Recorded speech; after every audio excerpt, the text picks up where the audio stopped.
اسهل طريقه ممكن تصمم بيها اللوجو هي الطريقه اللي بيكون في اساس بتبدا منه للوجو. يعني ايه يا زياد؟ يعني معظم الناس لما تيجي مثلا تبدا شعار، خصوصا الناس المبتدئين في البدايه، بيكون عنده مشكله إن هو مش عارف يبدا منين اللوجو، مش عارف يخش له منين. فالطريقه اللي هنتكلم بيها النهارده ان شاء الله هي طريقه بيكون لها اساس، انت في كده حاجه بتاخدها كده بتبني عليها باقي اللوجو بتاعك. بص، انا عارف والله، انا عارف انك انت دايما عندك مشكله انك انت مش عارف تبدا اللوجو منين. كل ما تيجي تشتغل لوجو مش عارف تبدا منين، مش عارف تخش له ازاي.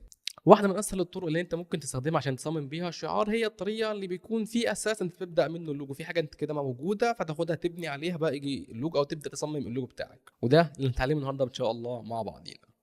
فافتح لي أرض بورد دماغك، قهوتك الجميلة، صلي على النبي في قلبك، ويلا بينا.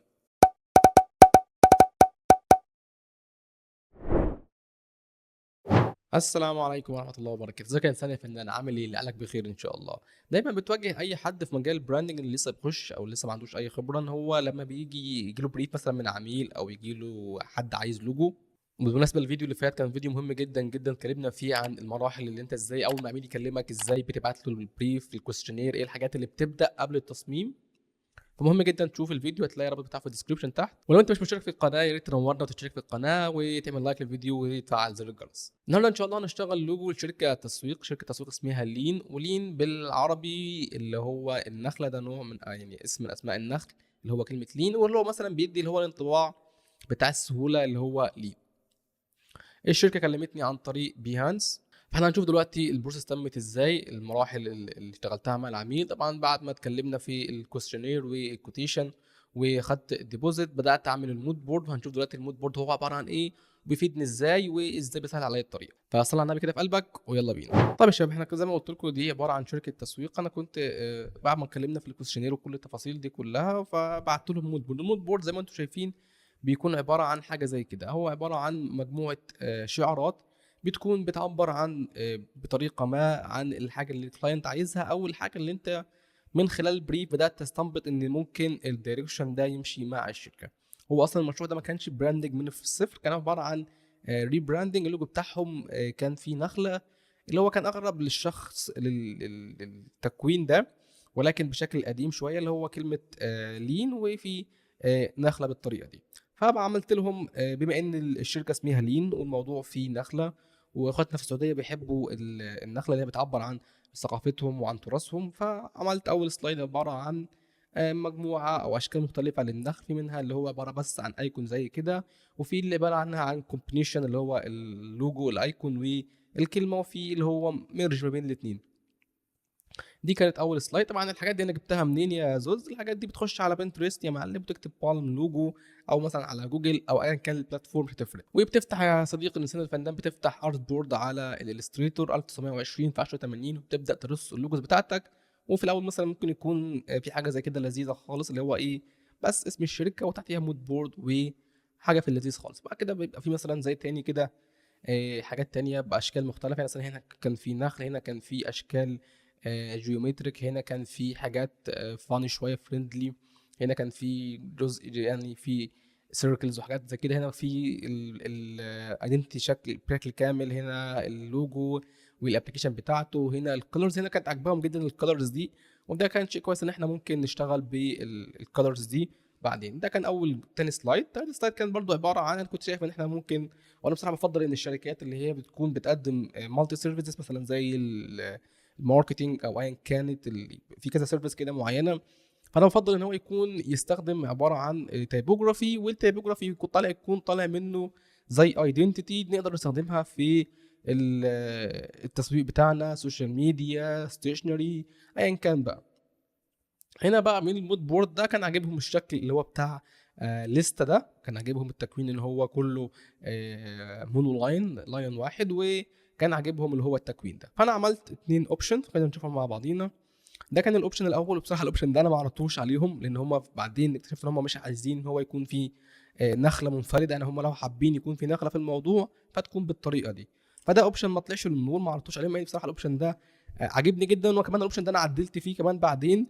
وده مش الاوبشن اللي هنتكلم فيه، هنتكلم في اوبشن تاني. ولكن لو انتوا حابين نعمل فيديو ان شاء الله نتكلم فيه عن الاوبشن ده، ازاي جبت الكونسبت وازاي نفذته، وايه الاخطاء اللي انا وقعت فيها في اللوجو ده وبدات اعدل فيها علشان تكون مناسبه للشركه، قولوا لي في الكومنتات. وده الكونسبت التاني اللي احنا هنشتغل بيه ان شاء الله. هنا الفكره كلها ان انا خدت زي ما قلت لكم انك انت لما تيجي تبدا شعار بيكون ليه اساس موجود فبيكون سهل عليك جدا. طيب ايه هنا الجزء الموجود يا زوز اللي انت بنيت عليه؟ اقول لك اللي بنيت عليه حرف الاي، مش حرف الاي كله، انا خدت بس السيركل بتاعت حرف الاي اللي هو الجزء الدائري ده، بدات ابني عليه باقي اللوجو. طبعا هنا لحسن الحظ وتوفيق ربنا سبحانه وتعالى طبعا ان هنا كان كلمه ليستا او كلمه ليست دي ال اي هنا برضو كان في عندي انا ال اي. طبعا هو الموضوع مش تقليدي انك انت، وحتى انت انا لما جيت برضو بدات ارسم سكتشات، مجرد ما بتكتب لين كده بتيجي تحاول تكتبها كلها مشبوكه في بعضها، فبتلاقي انك انت اصلا بتكتب ال اي بطريقه على طول تقليديه بايدك بتجيبها ان هي بتكون مشبوكه. فانا بدات اكتب كتابت دي بالطريقه دي. كان عندي مشكله هنا في حرف الان، هنشوف المشكله دي كانت ايه وحلتها ازاي. خليك في الاول اوريك ان الموضوع مش هياخد منك، مش هيطلع معاك من اول مره ولا تاني مره ولا تالت مره، الموضوع هياخد منك يعني شغل كتير عشان تبدا تشتغل. بصراحه انا كان عاجبني الستايل ده، شفته قبل كده كتير، شفت اللوجو بتاع ليستا ده كنت شفته كتير وكان عاجبني جدا، فكنت عايز اعمل حاجه يعني تكون قريبه منه.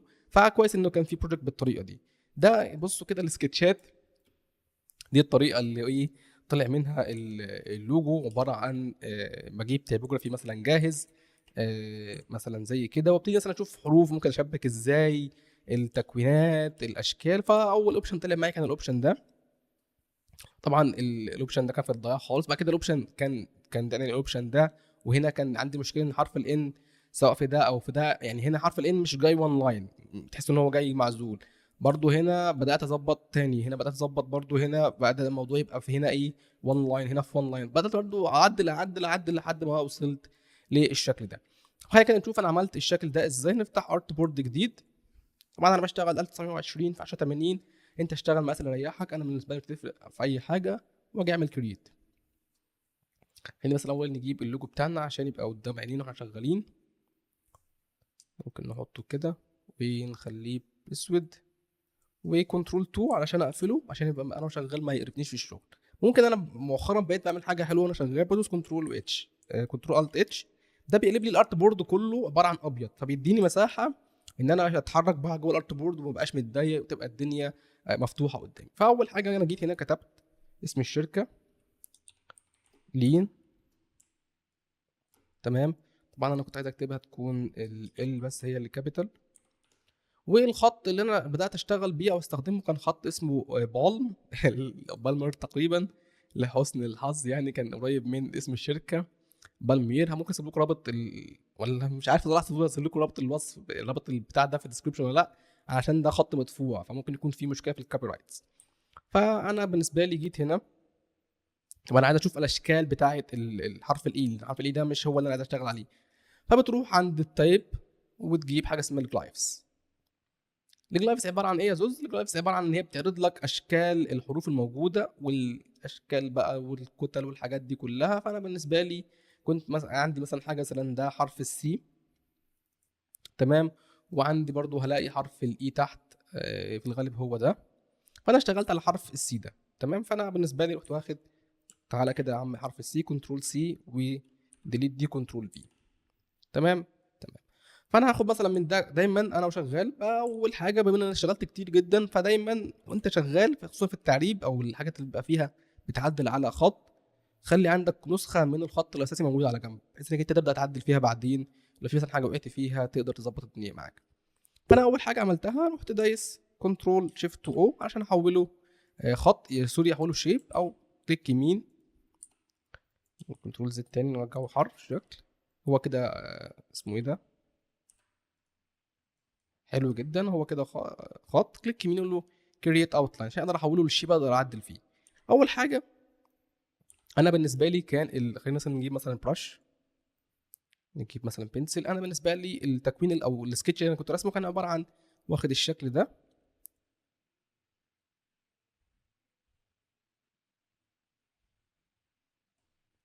هو مش ظاهر عشان هو عباره عن ستروك، فاحنا ممكن نخلي الستروك ده ياخد كده. ممكن برضو هنا في حاجه لذيذه ممكن تعملها، ممكن تروح لاوبجكت وتروح لباس وتروح لسموز، تبدا تعدل تخلي الخط يكون سموث شويه. في الغالب كان هو السكتش ده اللي انا رسمته. فانا عندي اول حاجه هنا عندي حرف ال جاي بزاويه كده مايل داخل على حرف ال. فانا مثلا ممكن هاجي هنا اجيب البين تول وابدا اقطع في الجزء ده، احدد شيفت وام وانا دايس على الالت عشان اشيل الجزء ده. تمام.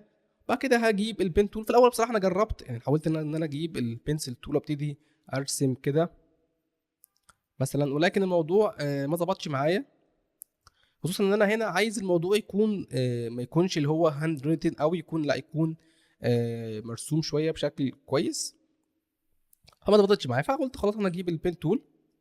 حلو، مثلا نشيل اللاين ده، نجيب البين تول ونيجي نحط انكر بوينت هنا ونيجي نرسم كده. انا الموضوع هياخد منك شويه وقت على بال ما تقدر تظبط الكيرفات بقى وتعرف الحاجات رايحه فين وجايه منين. نيجي كده الستروك ده نديله مثلا، نبتدي نزود الستروك شويه لحد مثلا ما يوصل للكتله اللي هي هنا. طب انا يا زوز هبدا اكبر واصغر على اي اساس؟ انا اقول لك ممكن نجيب كده نرسم كده خط حلو يكون مستقيم، ونيجي هنا كده نحط اللوجو كده الخط. ممكن نخلي ده مثلا بلون مختلف. انا هنا عايز اعرف السمك بتاع كام مثلا كده مثلا، ونخلي ده. اعتقد ان هو محتاج ان هو الخط، يعني بصوا هنا كده حرف السي ده هنا عايز يجي كده شويه، هوب هوب بس. ممكن كمان نجيب ده شويه كده. فانا هنا بس شايف ان عندي هنا محتاج مثلا ان هو يزيد مثلا بيكسل كمان، ممكن 2 بيكسل. فكده هو بالنسبه لي بقى مظبوط خالص. فكده الكتله اللي انا هشتغل بيها عباره عن كام؟ 35 بكسل. فانا هديليت دي واجي ده اخليه، الجزء ده اخليه 35 بكسل. تمام. واجي مثلا احطه كده هنا وابدا اعدل في الانكر بوينت دي، احطها مثلا كده. هنا انا ما عنديش انكر بوينت، يعني ما عنديش الهاندل ده. الهاندل ده اللي انا بتحكم فيه في الكيرف بتاعي مش جاي هنا. فانا مش مشكله، خلاص اجي هنا اقف على الانكر بوينت دي واجي هنا على الجزء ده اضيف كليك كده فبيظهر لي الانكر بوينتس. فانا ممكن اضيف دي كده اسحبها. انا لاحظ ان انا هنا عندي ايه، ممكن الدنيا ما تبقاش ظابطه كويس مثلا كده وهكذا. فطبعا انا بالنسبه لي مثلا ده بالنسبه لي شكل كويس نوعا ما، لكن عندي مشكله هنا ان انا عندي في جزء من الستروك مش مظبوط. فانا هحاول اظبطه كده بشكل كده مثلا. طيب ما ظبطش معايا يا زوز اعمل ايه؟ تروح تجيب الوايت ستول شيفت ودبليو الشورت كات بتاعها هنا، تبدا تكبر ده مثلا حاجه ايه، حاجه بسيطه مثلا كده. او ممكن تسحب الانكر بوينت دي اللي هي دي، تسحبها كده شويه تحس ان هو بيبقى فيه تداخل حلو قوي. بالنسبه لي كده النتيجه ممتازه جدا. ده بالنسبه لي كان اول جزء. وندي خلينا نحط ده كده على جنب ونجيب البين تول تاني. حلو، ونكمل كده هنا نضيف كده ونطلع كده بسنه مثلا ميلان بسيطه كده. ممكن هنا اجيب الانكر بوينت دي انزل بيها تحت. سوري، ممكن نخلي دي تكون واخده كيرف شويه كده بنظبط. انا هنا عايز اعرف، بس عايز اعمل اللي هو الكيرف اللي احنا كنا عاملينه.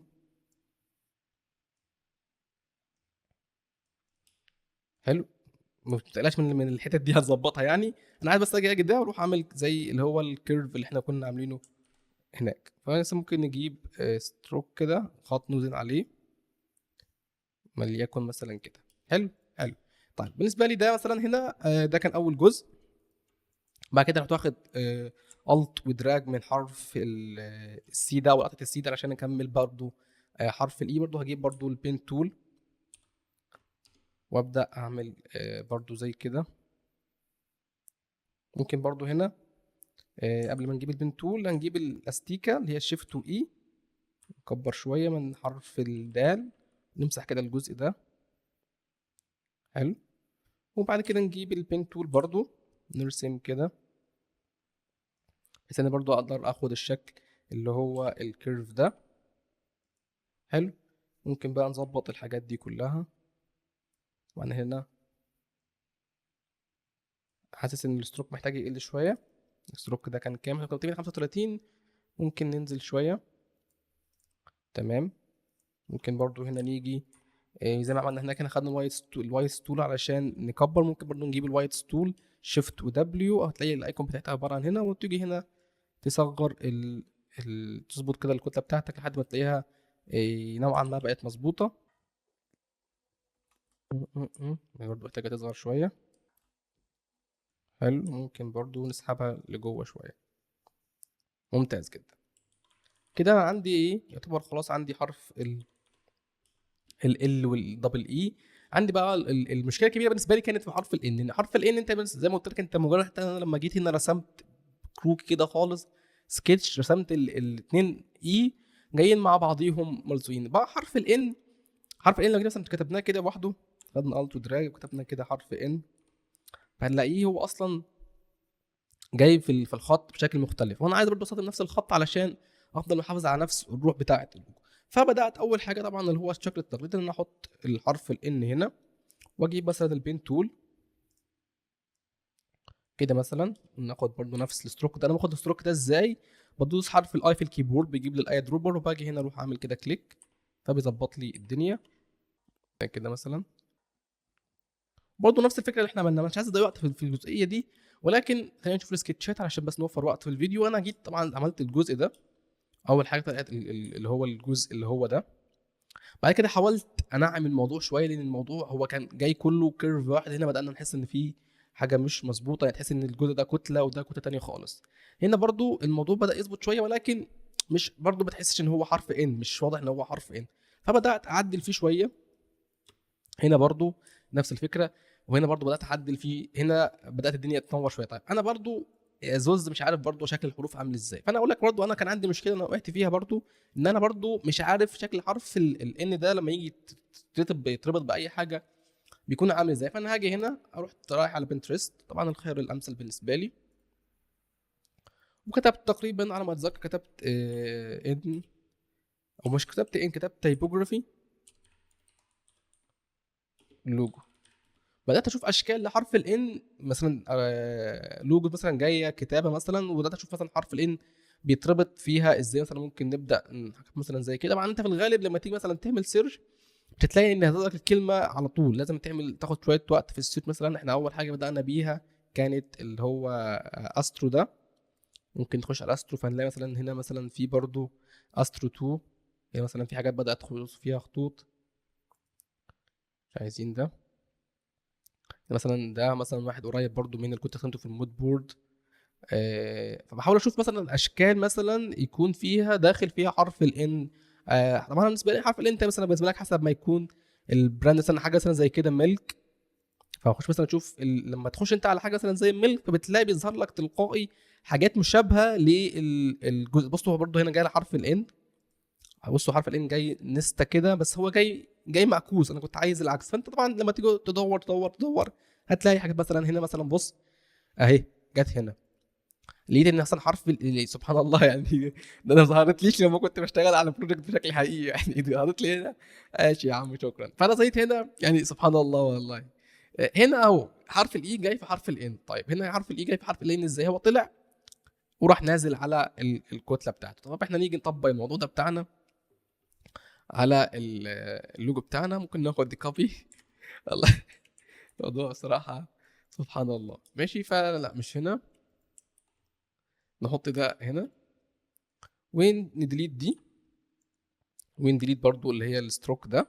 فانا عندي هنا ممكن نيجي هنا اروح طالعين كده مثلا. الحاجات دي انا هنا في الاول انت شغال ما تحاولش تاخد شكل بيرفكت من اول مره، لا انت اعمل بس التكوين الاساسي، الشكل بتاع اللوجو الاساسي، وبعد كده ابدا عدل فيه براحتك. احنا بس عايزين نوصل لبس اللي هو الطوبه اللي احنا هنكمل بيها، او الطوبه اللي احنا هنديها وش البياض بتاعنا عشان نكمل فيها المشروع. مثلا نيجي مثلا زي كده، واقول لك زي بقى تعالج الاخطاء الموجوده هنا. حاسس ان الستروك ال 35 ده كبير، محتاج يقل شويه، اعتقد كده كويس.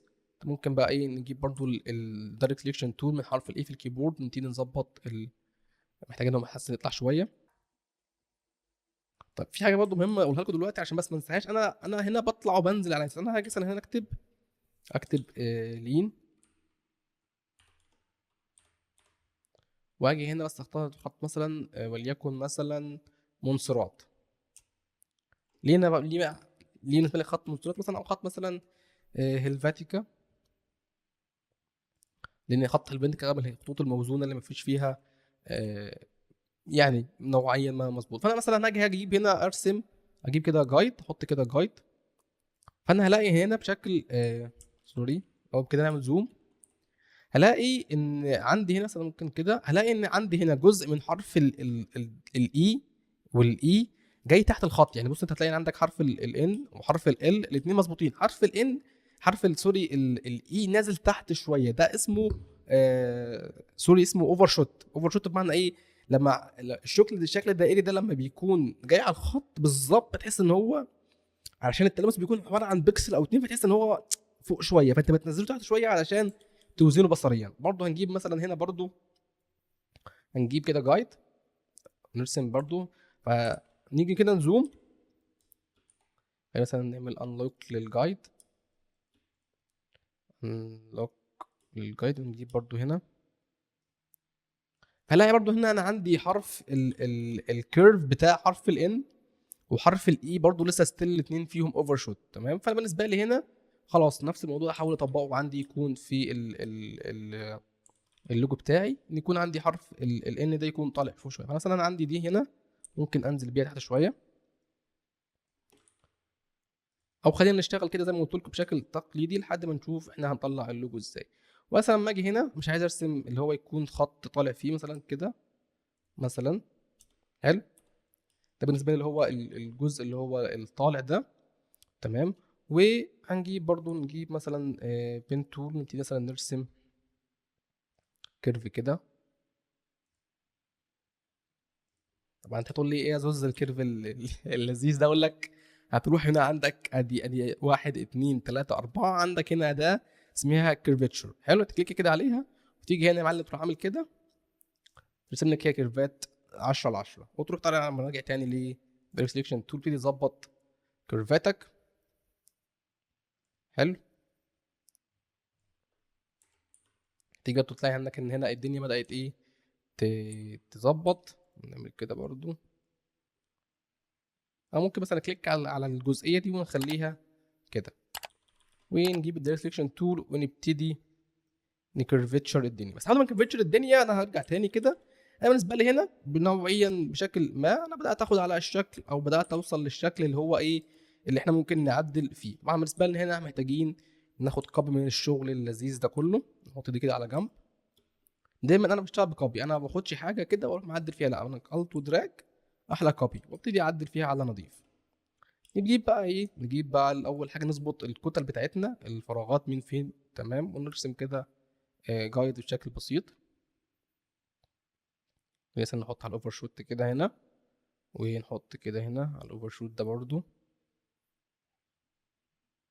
بما ان هنا ده في كيرف فممكن يجي معانا في الاوفر شوت برضو، مفيش مشكله خالص. فانا عندي بالنسبه لي هنا محتاج الجزء اللي انا رسمته ده ينزل تحت شويه كده لحد ما يكون نوعا ما قريب من اللي هو الكتله دي. عندي حرف الان ده محتاج ينزل تحت شويه، الكتله دي في الغالب هي جايه في الكيرف ده، فيبقى جاي كده بالظبط على الجزئيه دي. عندي الكتله دي محتاجه تطلع فوق على الخط، والكتله دي تطلع فوق على الخط. تمام، طيب لذيذ جدا. هنا بقى في مشكله، او مش مشكله، في حاجه انت المفروض تكون تعدلها. محتاج دايما حرف ال محتاج يقصر شويه، حلو كده مثلا نوعا ما يبقاش طويل قوي. هنا لو انت واخد بالك حرف ال واخد سنه ميلان كده بسيطه، علشان تحس ان هو انت لما تيجي تكتب كده ليتن كده، لما تيجي تكتب كده بايدك بتحس ان ايدك ايه جايه مايله شويه. تمام، فاحنا عايزين برضه نعمل نفس الوزنه دي، فعشان نظبط اللوجو محتاجين نخلي نفس الميلان ده يكون جاي هنا في الجزء ده. طب انا عارف الميلان ده ازاي زياده قد ايه؟ مثلا انت ابسط مثال ممكن تجيب اللاين، حلو، تجيب لاين كده مثلا، ترسم لاين على اللوجو بتاعك مثلا، خليهم كده هكذا، واخد نفس الميلان، حلو، وكنترول ويو عشان نشوف بقى الخطوط، ونجيب مثلا ده، ونتي مثلا نجيب الانكر بوينت دي. طبعا انا شغال كله انكر بوينتس، لسه ما عملتش اي حاجه كده. مثلا ممكن نقفل اللوك جايدز ونرسم كده مثلا.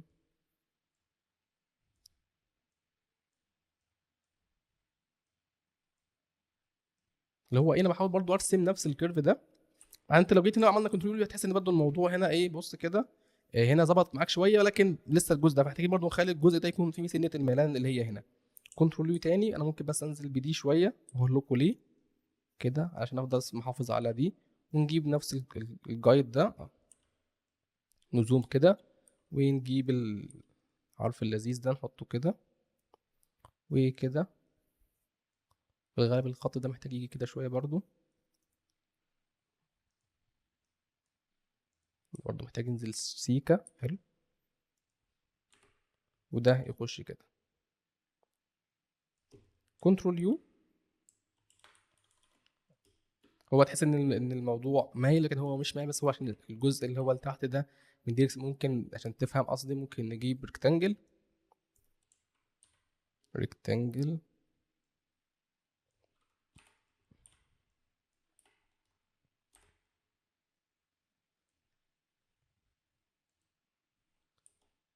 هنا. بص كده كنترول يو، انت لما تيجي تعمل كده تحس ان في هنا في الجزء اللي هو ده، الحرف الان الكيرف ده هو طالع بره شويه، فاحنا عايزين نشيل الجزء ده كده، نزوم، نيجي كده هنا عند تصدي بالظبط، تدوس سي في الكيبورد اللي هي زي كده المقص، وتروح كده قاصص كده على الانكر بوينت دي، وتقول للجزء اللي ده باي باي.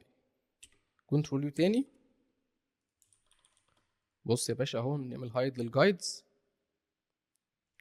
الموضوع ممتاز جدا، 10 على 10. طبعا انا هنا يعني من الحاجات برضو جت معانا صدفه في الفيديو ده، ان الكتل هنا المسافات دي قريبه نوعا ما عدا المسافه اللي ما بين حرف ال والاي محتاجه تكون كبيره شويه علشان تبان ان هي حرف ال يعني.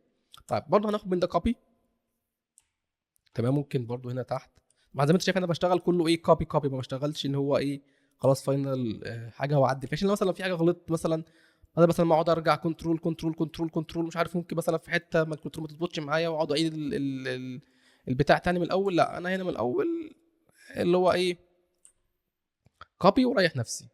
ممكن برضو نظبط الحاجات دي.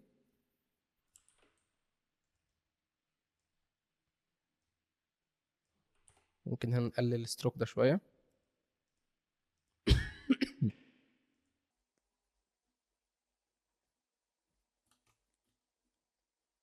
بص لما جيت بدات ايه، خلاص انا خدت الفاينل ريزلت، بدات اعدل فيها، بدات اوصل لحتت تكون بص هنا تحس الكيرف بقى اظبط كتير من الناحيه دي. طبعا ليه؟ لان انا خلاص انا بس انا في الاول كان هدفي ان انا اطلع بالشكل اللي هو زي ما بنقوله كده الفيرست لوك، وبعد كده ابدا اعدل في الموضوع براحتي زي ما انا عايز. برضه هنا الموضوع بقى اسهل كتير. طب خلاص انا بالنسبه لي يعتبر انا راضي عن الشكل ده، فهاخد من ده كوبي برضه، واروح عند اوبجكت واعمل له اكسباند ابييرنس، بتحول لكله بقى عباره عن كله بقى عباره عن كتله، ما بقاش ستروكات. برضه هنا لسه في جزء فيه ستروك. اوبجكت اكسباند، واقول له اوكي. طيب نيجي بقى نظبط بقى التفاصيل بتاعتنا اللي هي هنا. عايزين بقى ايه، نمرج كل الليله دي مع بعضيها، نخليها البروبرتيز، وننزل تحت نروح على البايس فايندر فنخليها كلها كتله واحده. نيجي بقى نظبط الحاجات الحلوه اللي عندنا هنا دي. فعندي اداه حلوه جدا، الاداه سموث. الاداه دي ممكن لو الاداه مش ظاهره عندك هتروح عند الثلاث نقط دول وتلاقيها عندك هنا، دور بقى عليها مش عارف هي فين، ونجيب الاداه دي ونقول له معلش يا عم الحاج والله مزنوقين في شويه تنعيمات كده يا باشا من الحاجات الحلوه بتاعتك. فتيجي تنعم كده التفاصيل دي كلها. السلام السلام السلام، تحس انك انت ايه، تحس تفضل بقى تنعم تنعم لحد ما ايه توصل لنتيجه كويسه بالنسبه لك. انا برضو بالنسبه لي هنا الدنيا بقت لذيذه خالص، ايزي برضو هنا، ونفس الفكره برضو هنا، تمام. برضو الفكره هنا برضو طبعا. برضو ده يعتبر برضو ما يعتبرش فاينل ريزلت. برضو بعد ما تخلص البتاع ده ممكن بقى تقوم بقى ايه، تاخد لك بريك، تصلي كده شويه، تظبط امورك مثلا زي ما هنا برضو الحاجات اللي كنت بقول عليها برضو عشان الكابي كاب. بص هنا في جزء برضو ما ظبطتش معانا، فانا هنا عشان برضو ارجع اظبط التفاصيل دي وارجع تاني زي كنترول زد. لا يا باشا، هي عندنا هنا الجزء اللي هو ده عندنا موجود هنا. نبدا بقى نظبط تفاصيلنا براحتنا هنا كده مثلا، عشان يبان الخط اللي هو يكون جاي مظبوط كده. ممكن دي برضو ننزل بيها شويه كده، اللي هو ايه تقدر تظبط طول ما انت معاك السورس تقدر تعدل فيه براحتك. خلاص برضو بيجينا هنا برضو، اعتقد برضو الدنيا هنا ظبطناها، والدنيا هنا نظبط برضو، ممكن ننعم شوية. تمام. بس يا عم الحاج، نيجي بس هنا الجزء اللي احنا كنا نحس ان هو ايه مايل شوية ده، تحدد الاتنين دول مع بعضيهم، وشيفت وام، والديليت دي. حلو. وتيجي برضو هنا ممكن تجيب برضو لاين كده، عشان برضو الاجزاء دي مش مظبوطة. شيفت وام، وتبدأ تقص برضو هنا نفس الفكرة. برضو هنا عند حرف ال مفيش ال بيجي قطعة دي مثلا، ممكن برضو هنا بين تول وخط، ونحدد شيفت وام ونديليت.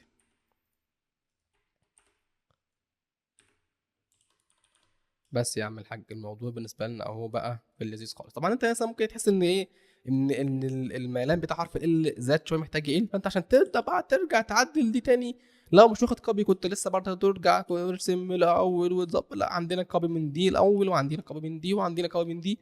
كل ما يبقى عندك كوبيز اكتر، كل ما يكون الموضوع اسهل بكتير. بص يا شباب، الحاجه كنت برضه بتكلم عليها في اول الفيديو، انك انت لما مثلا تيجي تشتغل حاجه مثلا زي كده، بيكون عباره عن ان اللوجو بيكون هو بس التيبوجرافي.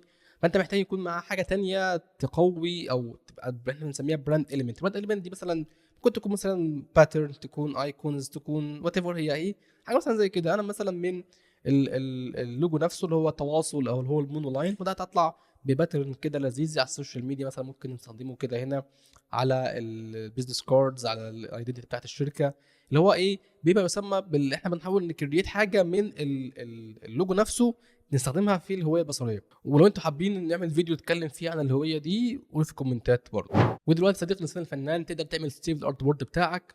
ما تنساش تعمل لايك للفيديو، وتشارك في القناه، وتفعل زر الجرس. في الاخير، سبحانك اللهم وبحمدك، اشهد ان لا اله الا انت، استغفرك واتوب اليك. السلام عليكم.